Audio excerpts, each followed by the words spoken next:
lõpuks vahet pole, kas sa oled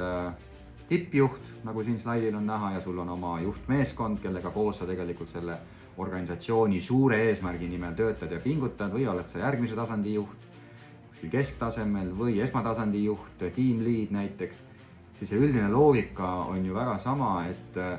sul on vaja, et sinu tiim, keda sa juhid, ei oleks huvitatud ainult oma isiklikust edust, vaid et nad tõesti näeksid edu ja tulemusi meeskonna tasandilt.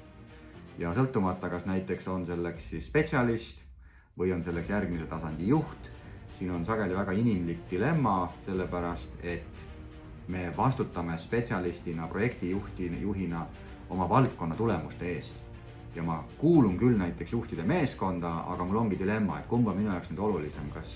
projekti edu või juhtmeeskonna edu. Ja loomulikult ma saan aru, et nad on lõpuks seotud,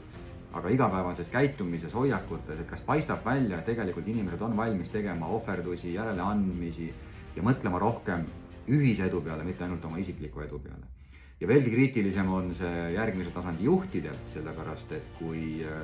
osakondade, valdkondade juhid seavad esiplaanile oma isikliku edu, võib-olla on isegi mingi rivaalitsemine lausa, omavaheline võistlemine ja tahaplaanile hakkab jääma nüüd selle meeskonna või selle juhi tulemused ja eesmärgid, kelle heaks mind on tegelikult kutsutud siia meeskonda, siis seda nimetataksegi silostumiseks.